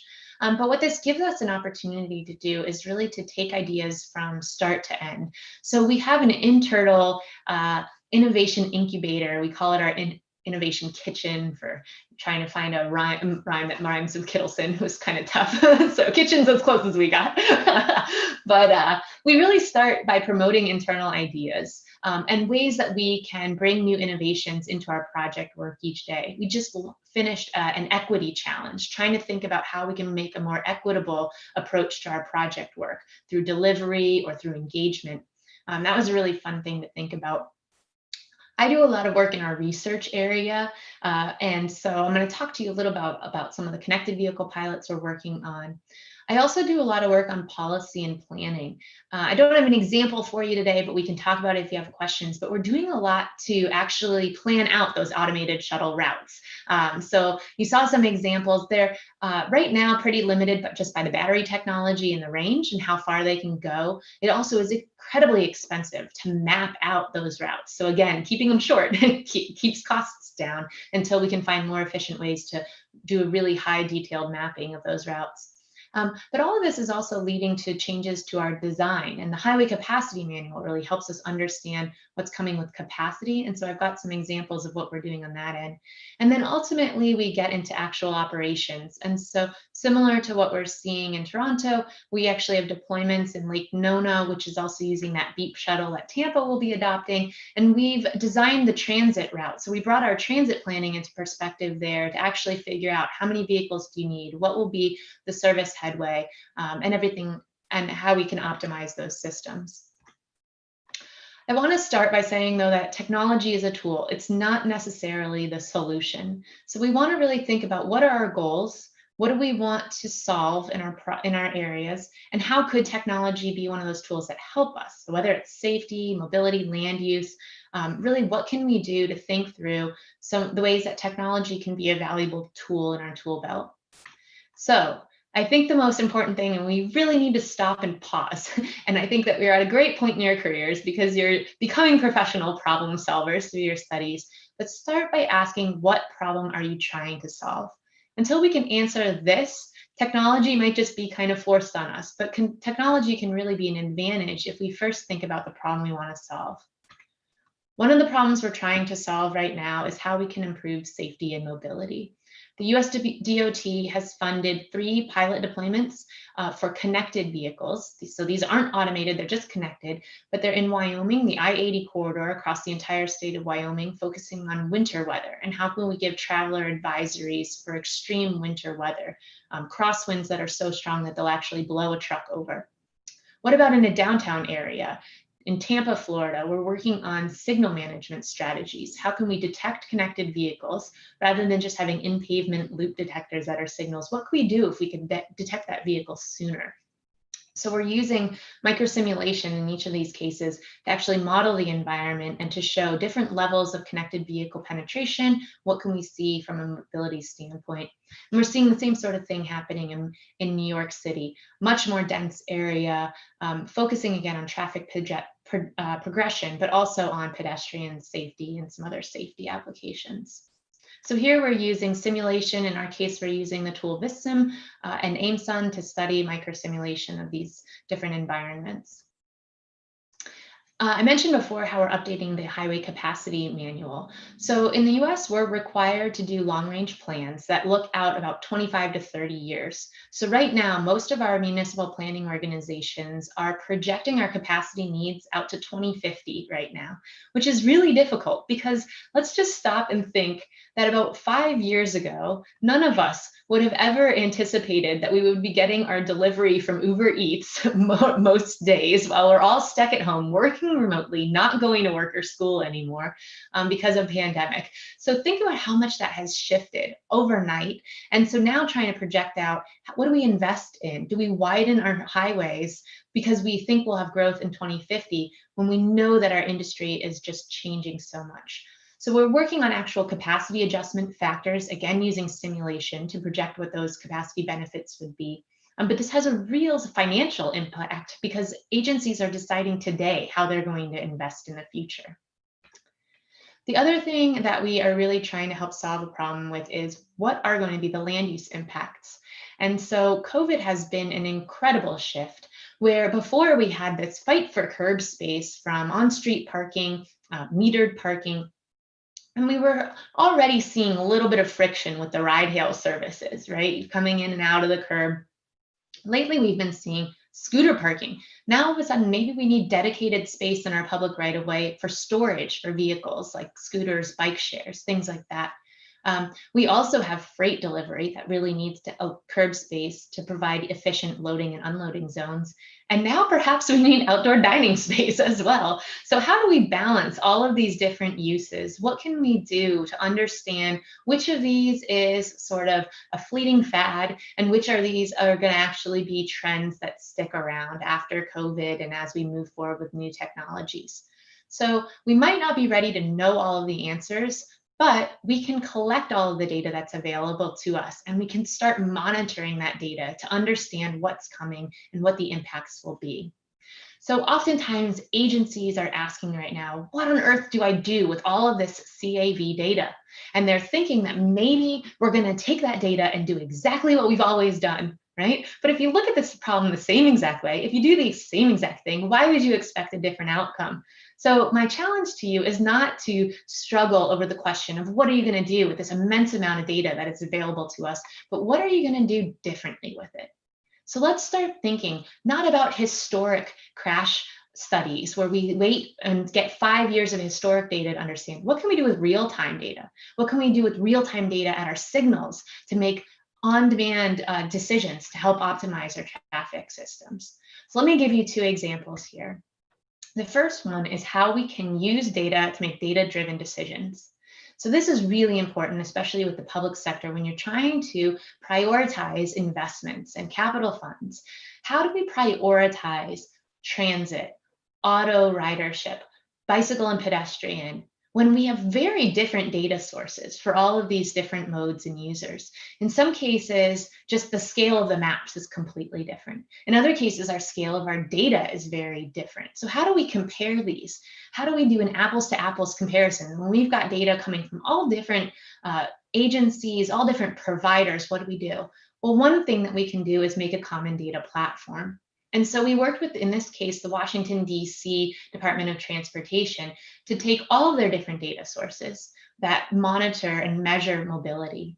And we created one common data platform.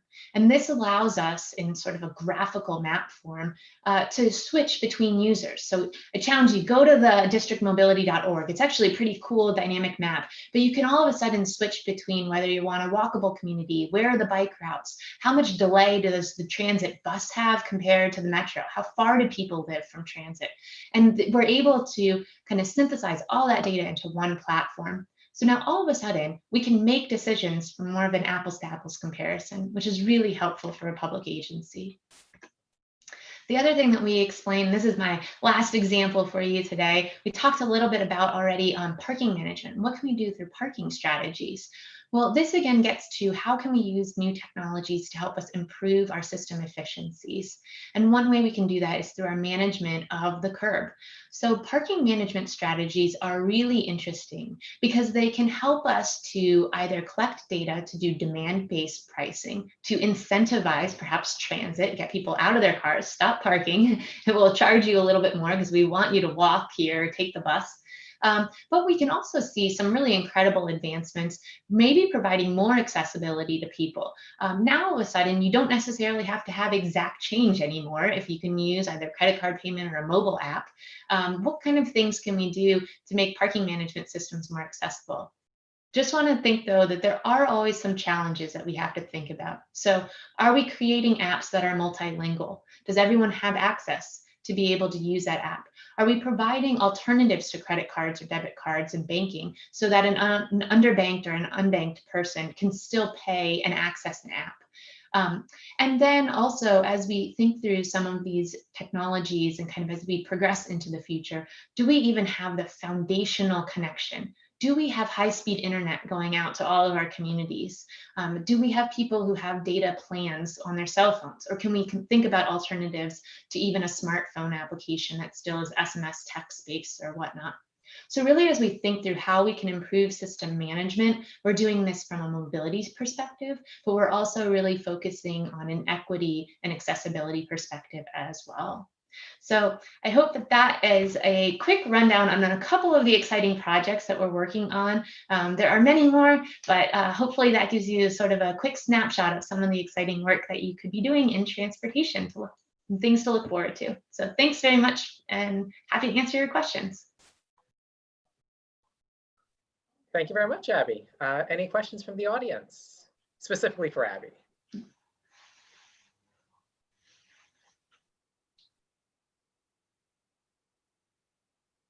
Well, I can start with my question. Oh, okay, go ahead. And then next will be Tanvir. Okay, thank you. Thank you, Abby. That was a great presentation. I really enjoyed it.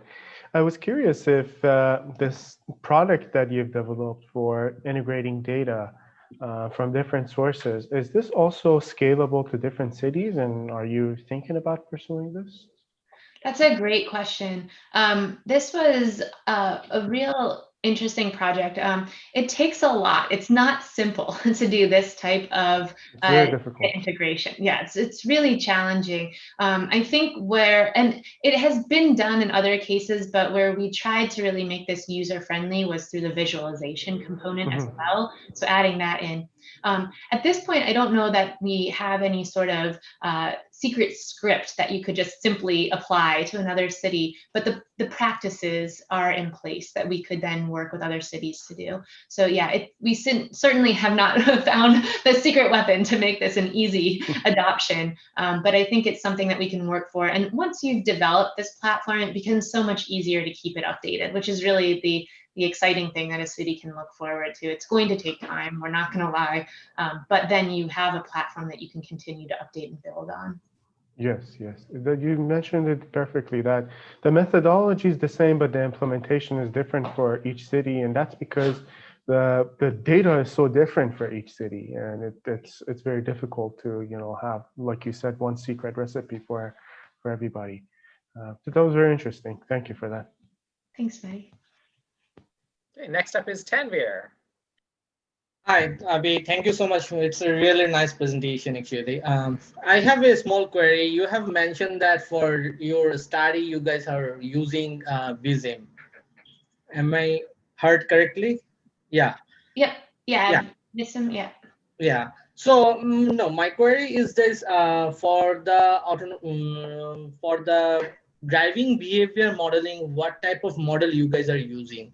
Is it a intelligent driving behavior model, or you guys are using Whiteman 99, just simplified version of the Whiteman 99 one for the Yeah, yeah.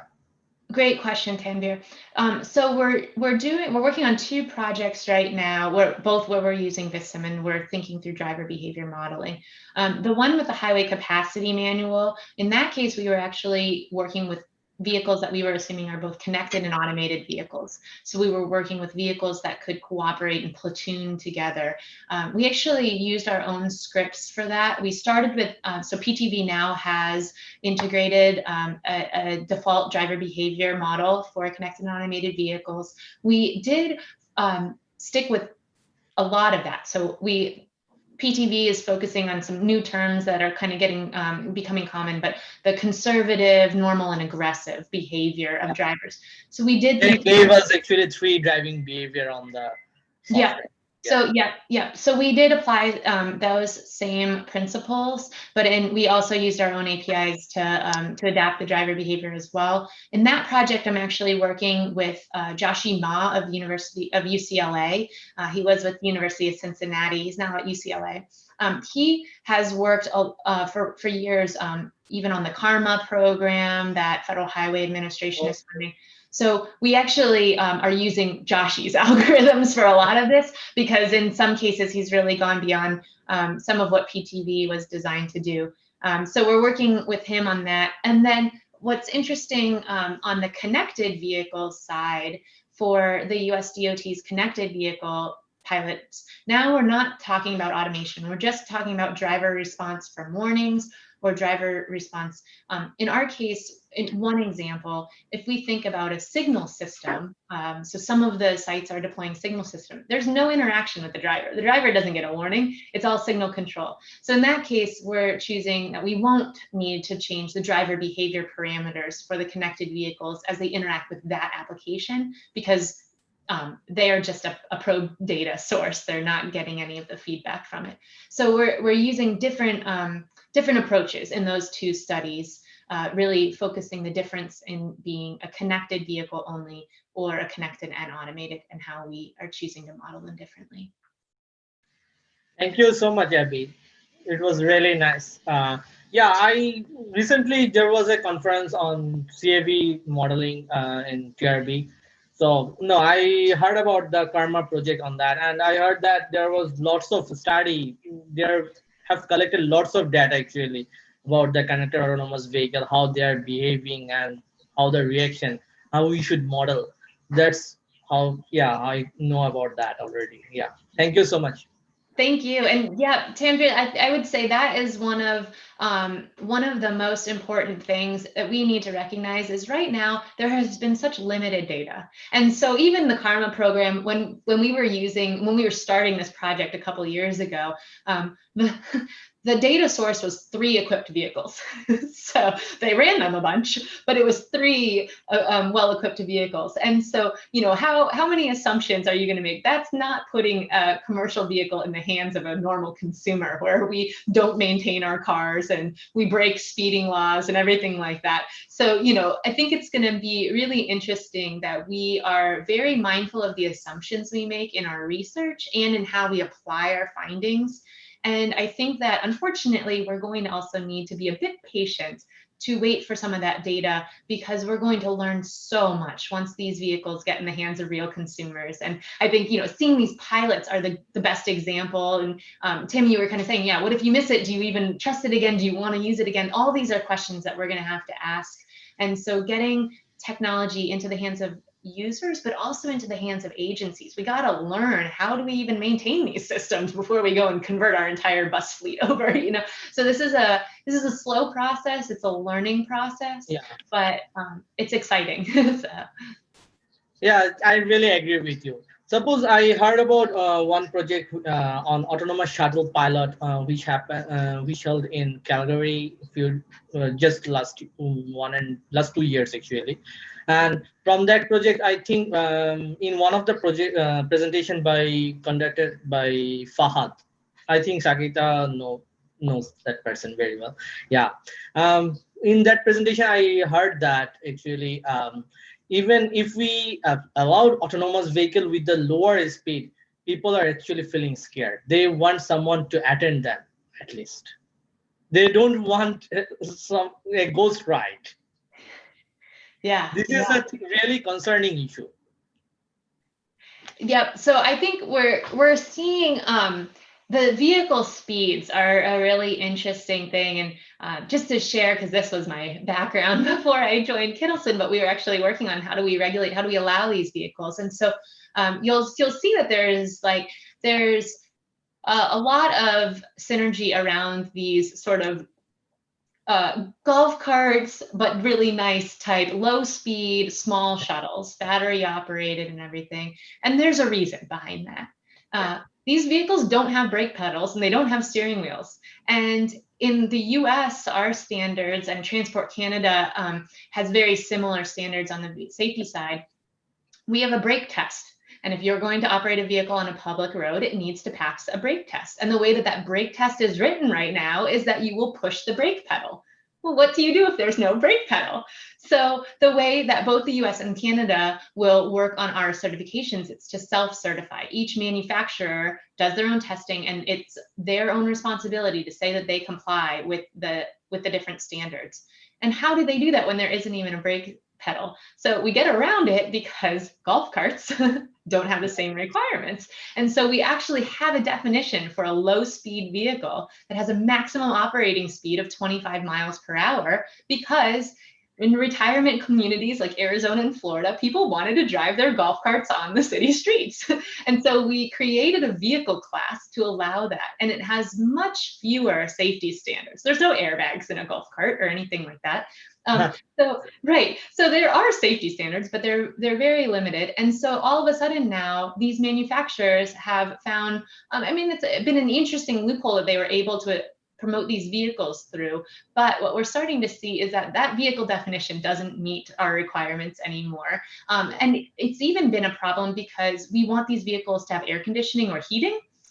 Well, we need bigger battery packs, and those vehicles also have a weight limit. So now we don't only have a speed limit, we have a weight limit. And now, so it's an interesting time to be in regulation, because we're actually working together to form a new vehicle classification. This is really exciting because that would be really great fun. Yeah. So all of a sudden we need to allow a vehicle that it's not quite a light vehicle, but it's not a golf cart. So what is this new? And so we're seeing a real neat way that industry and government are working together to help figure out what this new classification will be. As soon as they figure out that, I think we'll start seeing some neat things where the vehicles get, a bit faster, bigger, can travel further. So yeah, it's coming. We're just not there yet. Thank you so much. That's end my question. Thank you. Thanks, Tanvir. I recall when I actually rode on one of the little shuttle pilots, autonomous shuttle pilots, there was a little Xbox controller that was a little USB plug-in in case the operator needed to take manual control. I found that to be quite amusing. Yeah, absolutely. I feel like this is all of the university students who have tried some prototype at home that have come up with that solution, and here we're seeing it on our city streets. So yeah, there's no solution too small. Keep innovating. Absolutely. Are there any other questions for Abby?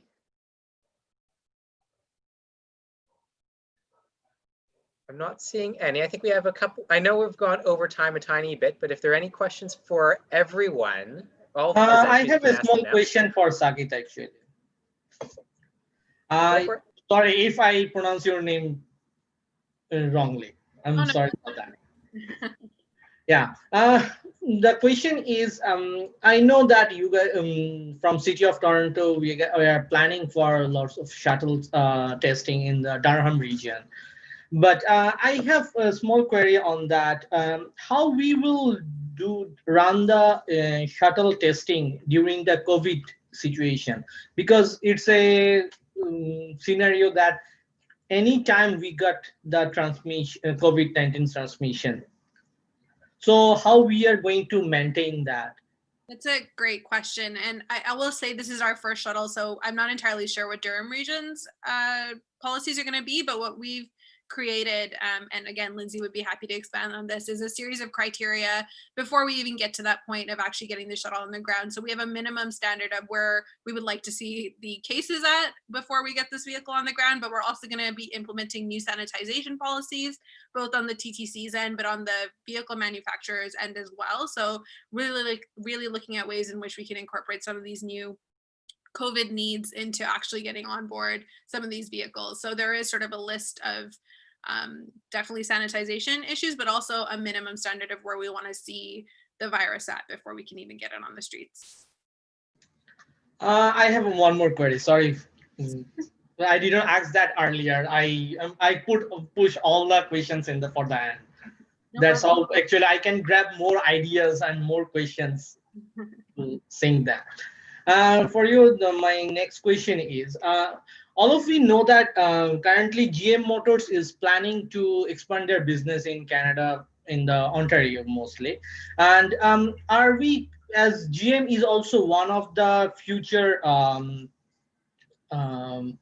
market share for the autonomous vehicle, I'm just thinking that whether city has planned to run some testing of their vehicles on these pilot areas. Yeah, so whether is there any plan like that? I didn't get too much into it, but we work a lot with industry. We have great relationships with GM and a number of the other automated vehicle companies within the region. GM specifically is placed here in Ontario, is working on automated vehicles. So we have a lot of conversations with them. In terms of actually testing one of their vehicles, our innovation zone process is meant to be entirely neutral. So anyone applying is going to be providing an application with all the required criteria before they actually get onto the innovation zones. We've sort of spoken to them about showcasing their vehicle at one point when we were introducing our tactical plan and other ideas like that. But in terms of testing, they would have to go to the province to actually test on our roads, which I think they already have an actual license to test on Ontario's roads. And then for our innovation zones, for anything that isn't covered by that pilot project, they would need to go through that application process as well. Yeah, that's really nice to know. But I know that suppose for the freight autonomous freight platooning technology, there is some pilot is ongoing already. Do you give us some update on that? So the platooning falls mostly within the provincial regulation, just given that most of that occurs on the highways within Ontario. Yeah. So I don't actually know too much about GM's platooning, unfortunately. No, not GM's platooning. I think this platooning technology government has approved just for that pilot testing. They didn't specify any specific company for the pilot testing, as far as I know. Yeah, I know as far as probably from the provincial regulations that out on our streets. And I know within the city of Toronto, we are investigating what that might look like in a transit perspective. And if we platoon some of our buses and get that within our own local streets. But I don't know a lot of what would be occurring at the highway level. I have one more query that as Dr. Mehdi and Abby, all of you guys actually have explained that autonomous vehicle will be very much helpful for us to solve our last mile delivery service problem. But how city is planning for that to synchronize it with the existing transit facility? So we have a goods movement strategy that's in the works that is actually going to address that specifically. It's also within transportation services, but it's a different group. But they have been in touch with us to actually incorporate some of the new technology, innovation, and automated vehicle aspects and understanding that a bit better. I think it's meant to come out Q1 of next year, so it'll be public. Because we work across different teams, we don't know really some of those confidential items until they go to council. Okay, thank you so much. No problem. Are there any other questions? One's perhaps not from Tanvir? No, not.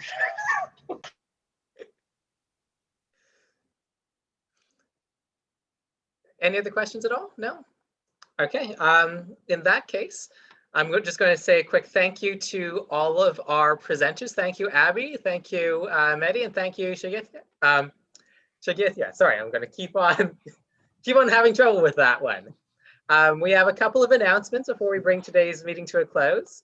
The first one is a huge congratulations to the ITE Traffic Bowl team who won. We now have our trophy. It was delivered to us because we won the Canadian District Traffic Bowl. So there is our team captain, Mohammed holding that gigantic Traffic Bowl trophy, as well as pictures of our other two, of the other two participants. That's Janelle and Kaon as well there. Also another announcement, and this is more if you missed part of this seminar or missed some of our other seminars, we now have our archives up and running on our YouTube channel. So if you check out our YouTube channel, you'll be able to watch and see back the two previous seminars on roundabouts that was delivered by Kittelson, as well as Main Street Design that was delivered by a variety of other speakers. We have one more event coming up this season, and that is the IT Game Night playing Among Us on November 27th, starting at 5:30 and going onwards. If you're interested, join our, I think we're going to get a Discord voice chat up and running for that, and we may have multiple servers if need be. So if you want to come blow off some steam, come on out and join us. And finally, because this is our last seminar for this seminar series for the semester, we'll be back in 2021. I'd like to wish everyone a good luck with your exams and happy holidays as well. Stay healthy, stay safe, and we'll see you in 2021. Thank you everyone for coming out. I'd like to bring this meeting officially now to a close. A round of applause for all of our presenters, please. Thank you. Everyone. Thank you. Thank you. Take care, everyone.